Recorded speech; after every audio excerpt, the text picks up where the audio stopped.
Are you looking for a newly built house and lot for sale near New Valley, Santa Rosa, Laguna? It has 3 bedrooms, 2 toilet and bath, 1 car garage, 1 powder room, and especially it has a maid's room na with toilet and bath na rin nakasama. So kung excited na kayo, let me tour you around, no? Paano nga ba pumunta dito sa South First Villas? Stay tuned and watch this video.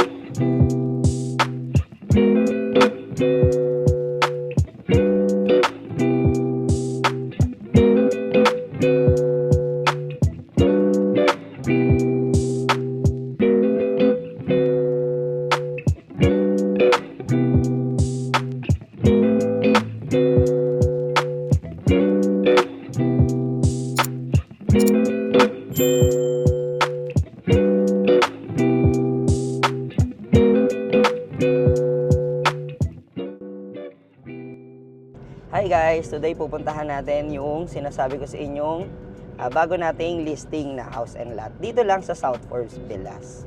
So sa mga di nakakalam, South Forbes Villas is located in South Forbes, Gulf City. So right now, papakita ko sa inyo kung paano nga ba pumunta since nakita ko sa YouTube channel natin, most of our viewers is if hindi galing ibang bansa, galing usually ng Metro Manila. So kapag galing kang Metro Manila, this one is yung magiging exit ninyo, which is Mamplasan exit kapag galing kayo ng South Luzon Expressway. Okay? So from South Luzon Expressway, exit lang tayo ng Mamplasan, and then entry naman tayo agad-agad ng Calax. So magkadikit lang naman yan. Kaya nga usually, kung maririnig nyo lagi sa mga YouTube channel ko, sinasabi ko, Calax Mamplasan exit. Ayan. So ngayon, dito na tayo ngayon sa Calax. So itong Calax guys, ito is one of the game changer dito sa Metro Santa Rosa. Kasi noon, pag sinabing Santa Rosa, lalo na yung mga investors, masyadong traffic, lalo yung mga end use pala, ayan, masyadong traffic, yun yung feedback nila, dahil nga sa Tagaytay kapag weekends. Tapos ang dami din galaan kasi siya sa kanya. So ang dami ring company, talagang hindi mo rin naman maiwasan yung mga sasakyan na dumadaan. So that is Santa Rosa, Tagaytay. And then, nung ginawa nila itong Calax, talagang ang laki ng pinagbago. Kasi itong Calax, kung makikita nyo, ito na yung isa sa pinakamabilis na access way papunta sa Tagaytay City. And alam naman natin na ang Tagaytay City, isa sa mga dinadayong lugar dito sa South. Syempre, parang ito yung Baguio natin, di ba? Kapag may kape, may meeting, yan, sa Tagaytay tayo pumupunta. So ito yung Calax. Ito yung pinakamagandang nangyari dito. And then, yung pupuntahan natin na South Forbes is exit away lang from Calax. Actually, tapat lang siya nung Calax . So, ano na siya, entry na agad ng South Forbes. Ganun lang siya kalapit. Yung pupuntahan natin, that is newly built. Yung may-ari nun is client din namin. Actually, client din ng company noon sa Pramana. Yan, dun yung unang build and sell niya. So, this one is build and sell. Kung kayo ay from Metro Manila nga, pag exit nyo ng Mamplasan, punta kayo ng Calax, then exit lang kayo ng New Valley Boulevard. Pakita ko rin sa inyo pala guys yung New Valley flyover. Soon, magagamit nyo na rin. So, isa rin yun sa mga magiging game changer din, especially sa mga residents from New Valley.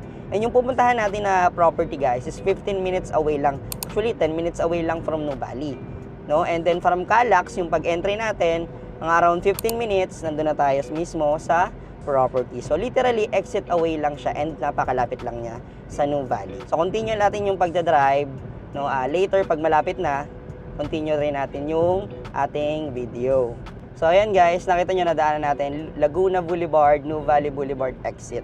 So exit lang tayo dyan guys, from Calax. Sa mga di nakakalam, South Forbes Gulf City is a master plan development of Catayland. So ayan guys, pag exit natin, right lang tayo, then South Forbes na po iyon. Soon, itong Calax guys, kapag natayo na to or fully developed na, rekta na to papuntang Tagaytay. Sa ngayon kasi, ang mga exit pa lang, hanggang doon sa Aguinaldo exit pa lang.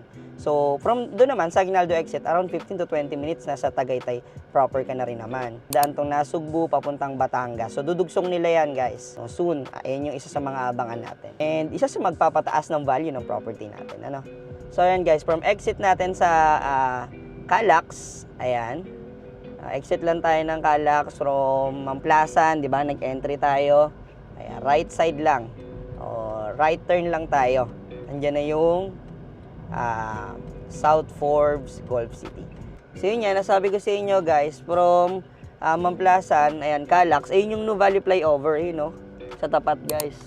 So yun yung soon, pag exit nyo Nuvali Boulevard, punta kayo ng Nuvali flyover, ang baba nyo na agad is yung Nuvali na spine road natin. Actually, doon sa may Soledad 1, no? Bilis lang, no? Nuvali na agad tayo. Ganun lang kabilis in the future. So ngayon, di pa siya totally nag-ooperate. Pero kita nyo naman, no? Halos patapos na rin yung ramp. Kaya lang, idudugsong nila yon. Siyempre, dapat smooth yun. Hanggang pagbaba, rekta doon sa Nuvali, Soledad 1 and 2. Ayan. So ngayon, we're entering at South Forbes, Gulf City. So dito na mag-i-start. So ang address nito, although it is Silang Cavite, pero part pa rin siya ng Metro Santa Rosa. Why? Kasi nasa boundary lang po siya ng Biñan and Santa Rosa. Ito po, kung makikita nyo, yung Nuvali, yung Broadfield na signage na yan, yan po yung magkakaroon ng future access papunta sa Broadfield. Actually, papuntang De La Salle University mismo. So, yan. Isa rin yan sa mga abangan natin na road in the future. So, yan, diretso lang tayo, guys. May kita nyo dito sa South Forbes, kaliwat kanan na yung mga commercial development, no? And then may hotel pa dito. And after nyon, pagpasok natin ng mismong Nuvali na sign, no? Wala pang 5 minutes, nandito na agad tayo sa Nuvali, dito sa South Forbes Villas. So, ayan. Kakaliwa lang tayo. May dalawang gate po ang South Forbes Villas, no? So, yung property na pupuntahan natin is mas malapit siya dito sa gate 1. Kaya naman dito tayo dadaan. Pero guys, alam nyo ba, dito sa South Forbes Villas, 3 po yung house and lot na pupuntahan dapat natin. Kaya lang guys, hindi available yung 2 susi. Hindi kagaya na itong isang susi na to, nasa atin. So anytime, pwede natin siya i-visit. So right now, dito na tayo ngayon sa entrance ng South Forbes Villas. So kailangan natin dumaan dito para sa security syempre. Since community na rin talaga tong South Forbes Villas, mahigpit sila dito sa area. So kung naghahanap kayo ng house and lot na malapit sa Nuvali, newly built, no, this one, no, napakalapit lang sa Nuvali, mako-consider nyo talaga to. Exclusive community rin, meron na rin commercial sa area. Hindi na rin kayo mahirapan lumabas kasi nandito na lahat. So right now guys, we're here at South Forbes Villas. This is one of the exclusive village dito sa South Forbes Gulf City, Silang Cavite. So makita nyo, yung dinaanan natin from Calax, no, o from Mamplasan exit to Calax, then pang exit natin, andyan na agad tayo. And nakita nyo yung Nuvali flyover, pag nagawa yun, very soon, siguro at least 5 minutes ang masisave ng time natin, no? From here, going to Nuvali, Santa Rosa, Laguna. So, sobrang accessible nito sa area. And since nandito na tayo, we will be having a quick house tour dito sa bahay na to. Since, alam ko, excited na kayo makita yung loob, no? And before that, guys, this house and lot has a lot area of 152 square meter and it has the floor area of 220 square meter. Again, this is a newly built house and lot, no? This is build and sell. Kaya kung makikita nyo dito, pinag-isipan talaga yung plano, very aesthetic ng design from outside to inside, no? And kung excited na kayo, pasukin natin sa loob. Tara! So, dito pa lang guys, sa pasad ng bahay, no, kung makikita nyo, wala siyang gaanong pader. Yung gate na ginamit niya is see-through pa rin sa loob, makikita nyo. Then, you have your car garage here sa aking left side, right side rather. And then, dito naman, no, bago tayo pasok ng bahay, dito naman, meron kayong pocket garden na pwede nyong paglaruan. Kung kayo ay plantito, so you have your space here. And then, pasukin natin yung konti. So dito, ayan, meron kayong space dito, nasa tapat lang ng bahay nyo. And dire-diretso po yan, papunta sa ating laundry area and lanay. So ito po, itong area na to, ito yung for landscaping ninyo in case na mahilig kayo sa halaman. So dito, pwede nyong ilagay yung inyong mga tipong halaman. And punta naman tayo sa kabilang side ng bahay bago tayo pumasok. So dito naman guys, sa left side ng property, ito yung 1-car garage nyo. And then, you have an access dito sa ating side door. And then, papunta rin sa ating dirty kitchen and maid's room. Kung makikita nyo, from parking, since magkalapit na lang, from parking, dalhin nyo lang yung grocery nyo or yung pinamalengke nyo dito sa ating dirty kitchen. Hindi nyo na kailangan pumasok pa sa mismong entrance. Dito, pwede nyo na siya ilagay. Then, may side door din tayo na papunta sa ating kitchen din sa loob, no? So, kung in case na may bisita kayo, no, pwede nyo na silang papuntahin dito or kayo mismo pag galing palengke. So, punta naman tayo sa main entrance. Dito tayo pumasok. So, dito sa main entrance, hindi naman ganun kalaki yung ginamit nilang pinto, no? Pero smart lock na rin siya. So, dito tayo dadaan sa main entrance. Pasukin naman natin yung loob. So, pagpasok nyo dito sa house, ito yung bubungad sa inyo. This is your living area. Ayan, pasensya na kayo guys kasi hindi ko na mabuksan yung lights dito sa loob ng bahay. Kasi yung maid's room natin, nandun yung ating breaker, nakalock po siya right now. Siguro nalock nung huling tumihinong property. But on this side, dito po yung inyong living area. Ayan, may kita nyo naman yung windows, kaliwat kanan, for ventilation purposes. Since this is single detached, yung ventilation pwede maximize ng bahay ninyo. No? And then, dito, tanaw mo yung inyong landscape. And then, dito rin, may landscape ka, front side naman ng bahay mo, and then dito, pwede mo ilagay yung inyong TV, no? In case, no? Para ito yung magiging living area ninyo. So dito, you have your space sa ilalim ng hagdan, and then ang ganda rin ng pili nila ditong ginamit para sa partition sa hagdan, no? Naglagay sila ng wood na style, pero metal po siya. Wood yung ginamit nilang. And then dito, meron tayong mga wooden panels. No? Tapos nandito rin yung mga switch natin in case, 'di ba? Maglagay tayo dito ng sofa set. Ayan. So punta naman tayo dito sa kanilang magiging hallway. Pero bago 'yan, look at this one naman, guys, kung paano nila ginawa. So since may wood panel tayo doon na naka-display, very consistent ng design. Ginawa rin nilang pinto papunta sa powder room. So kung makikita nyo, pag nakasara, hindi siya halata na powder room. Pero dito sa loob, guys, powder room po ito, no? Kinaganda dito, accessible siya sa inyong mga bisita. Ayan. So dito, may powder room na sila. Hindi na nila kailangan pang pumunta sa ibang part ng bahay ninyo. Accessible siya. Lalo na if you have elders, di ba? No, mas okay talaga na may powder room tayo dito sa baba. So, ito yung kanilang powder room. And then, ito rin yung stairs. Naging partition siya from living area. Nag-separate to dining area and kitchen. So, ito naman yung ating kitchen area. Tingnan natin. So, dito sa kitchen area, kumpleto rin halos, no? Kasi yung ventilation niya halos same dun sa living area. Dito, mas aliwalas lang. Okay. So, dito, mas malalaki na lang yung windows since kailangan natin ng access. Siyempre, papunta sa ating laundry area and lanay, no? So, pwede nyo yung buksan kung meron kayong gathering ng family mo. No, nakakatuwa dito sa bahay since this is a 152 square meter na lot area. Hindi siya mukhang 152 na nakikita natin na mga property dito sa YouTube or sa other platforms, no, nakikita natin na 152 lang yung lote. On this one, sobrang ganda ng ginawa niya as in ang spacious tignan. Kahit pa 152 lang yung lote niya. Parang maximize in short, no? So dito, pwede niyo buksan. Again, pwede niyo buksan kapag meron kayo ditong gathering, then dito yung dining area nyo, habang naglalaro yung mga kids, dito paikot sa bahay, no? Accessible din siya since pwede niyo siyang buksan. Ito rin, pwede niyo rin siyang buksan. And then, dito naman yung inyong magiging kitchen area. So, dito sa kitchen area, naglagay sila ng ng island top na hindi naman ganun kalaki, pero sapat na rin para sa pagpe-prepare mo ng pagkain. No? And then, kapag may bisita ka or sa umaga, you want to take a sip of coffee, so pwede kayo dito sa afternoon, magbe-merienda, no? Pwede kayo mag-prepare dito. So, dito, yung ginawa niya rin, meron na rin tayong cabinets. Actually, hindi mo na kailangan magdagdag pa ng cabinets kasi dito pa lang, sobrang spacious na. Pero in case, meron pa naman tayo dito natitira, no? Pero hindi na nilagyan ni owner, ni Miss Ana. So dito, ayan guys, dito yung provision ninyo for refrigerator. So dito, kasya dito yung at least 2-door refrigerator. Pero depende sa inyo, no? So you have your cabinets na rin, dito overhead cabinets. Ayan, and then naka-soft close na rin siya. Ayan. So dito nyo ilalagay yung inyong mga ginagamit sa pagluto. And then, here's your sink. Meron ka ring cabinet dito sa ibaba, just in case, for your trash. Ayan, dito sa ating mga utensils, may panlagay tayo. Ayan, dito yung ating mga plates. So, dito, ito naman yung ating lutuan dito sa kitchen. So, dito, naglagay na rin sila ng oven, and then, pwede rin kayong mag-prepare ng mga lulutuin nyo dito sa area. And then, you have your space pa dito para sa inyong preparation, no? Kung gusto niyo maglagay pa ng blender, ayan. So pwede niyo siya ilagay dito. Then dito may space pa for microwave naman. In case, ito yung sinasabi ko sa inyong cabinet paano pwede nyo lagyan.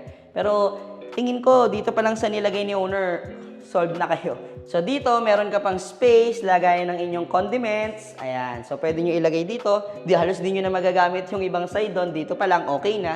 So doon na lang yung mga babasagin ninyong mga gamit na nilalabas lang tuwing may bisita. Nakaka-relate ba kayo doon, guys? So dito, ito yung access natin, guys, kanina sa may parking garage. So puntahan natin para at least makita nyo. So ito yung ating parking garage, then ito yung magiging side door natin. So puntahan naman natin yung dito sa dirty kitchen. So ayan, nandito naman tayo sa dirty kitchen. May kita nyo, palapit lang sa ating car garage kasi nga ang pinaka goal nito, syempre, hindi ma-hassle yung tayo as owner kapag galing tayo sa labas, may mga binili tayo, di ba? Rekta na natin mailalagay dito. Tapos, meron din tayo ditong sink for in case may preparation tayo. And then, sad to say, nakalaki yung ating maid's room, which is maganda idea kasi accessible siya sa lahat, no? Papunta sa labas, in case na may papakisuyo ka, no? And then, meron na rin siyang toilet and bath na sarili, no? Which is, some of you guys, sa karamihan na nakausap ko, no, dito sa career ko, no, gusto talaga nila is meron toilet and bath na sarili, yung kanilang mga maids. So, pasukin naman natin, and then akyatin natin yung second floor. Tara!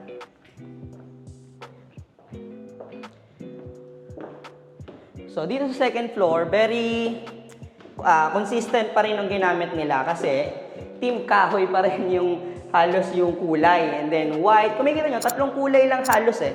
White, itong kulay kahoy, and then itong kulay khaki naman na ginamit nila sa mga pinto.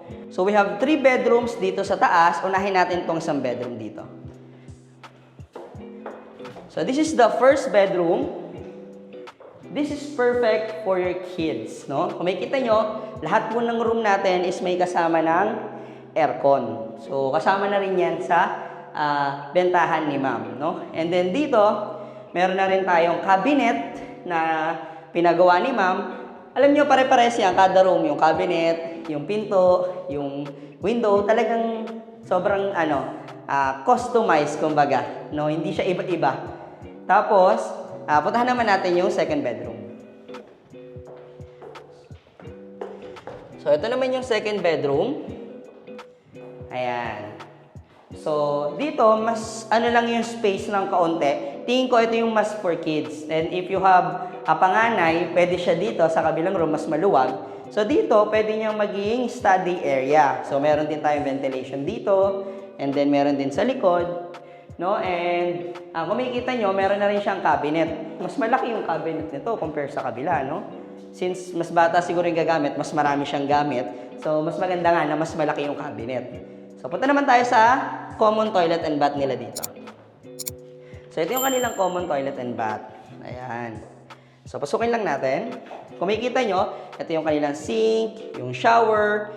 Meron rin siyang glass partition para sa ating shower. At least naka-separate siya. And then, yung kanilang toilet. No? And last, syempre, hindi mawawala itong ating master's bedroom. So, nabanggit ko nga kanina, guys, itong property na to is a morning sun also. So, kung naghahanap kayo ng morning sun na property, newly built, no, this one is perfect. So, ito yung kanyang master's bedroom.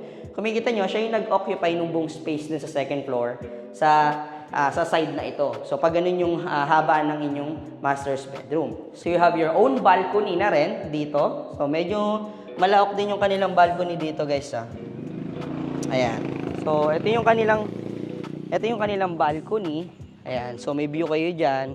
Tanaw mo yung mga nadaan at least. And nakakatuwa dito, since perimeter wall na yung nasa tapat, wala na masyadong dadaan pa dito unless kayo na lang na dito sa area. So, alam yun, sobrang lapit mo sa gate pero hindi ka palaging sobrang nadadaanan. Which is, exclusive na yung community, exclusive palalo yung property mo, no? So, karamihan ng mga property na pinupuntahan ko, since yung master's bedroom, may balcony naman talaga, So, yung mga property na pinupuntahan ko, usually, wala sila nito ng ganito, guys, yung dinadaanan ng tubig kapag umuulan.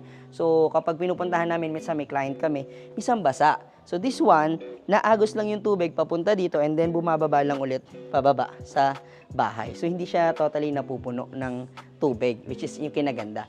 Sabi kasi nyo, pag build and sell, most likely, talagang pinag-iisipan nila. Yung mga nilalagay na materyales, yung plano, and para naman sa inyo na walang oras pa magpatayo, di ba? O kaya mag-isip ng konsepto ng bahay na gusto ninyo, and then ganito rin naman yung ideal house ninyo, pwede nyo itong makonsider.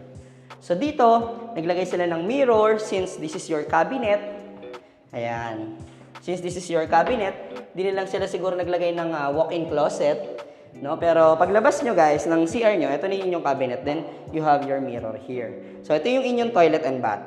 So dito sa toilet and bath, pasensya na, walang ilaw.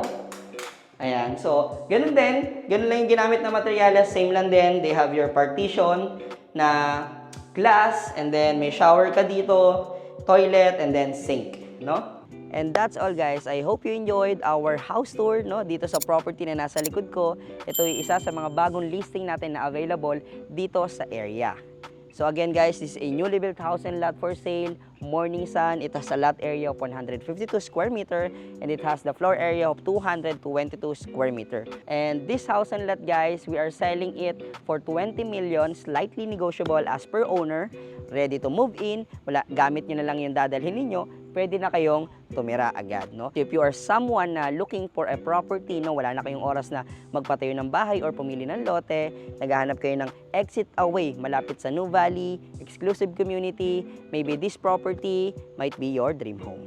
So if you want to know more about this property or any development around the area, you can contact us on the numbers flash on the screen. It is 639-6960-20739 and it has Viber, WhatsApp, and iMessage para sa ating mga kababayan working abroad. And abangan nyo guys yung paparating nating mga video, especially dito sa South Forbes Villas. No, aside dito sa property nito, actually, we have 2 house and lot pa na available. Dapat ang vlog ko ngayon is 3 houses na available dito sa South Forbes Villas. Kaya lang, yung dalawang susi hindi available right now, but this one, nasa atin kasi to sa company na ibinigay yung susi para in case na may mag-view, madali lang. So, inunan lang natin tong video. Abangan nyo yung pangalawang property na pupuntahan natin dito lang din sa South Forbes Villas. Hindi ko alam kung ano yung mauna kung yung Zadia ba o itong South Forbes Villas. Kaya make sure to subscribe our YouTube channel, Prime Properties, and also follow our social media accounts, Prime Properties, Facebook page, Instagram, and TikTok. And that's all guys. Thank you for watching. I hope this video helped you a lot. See you on my next one.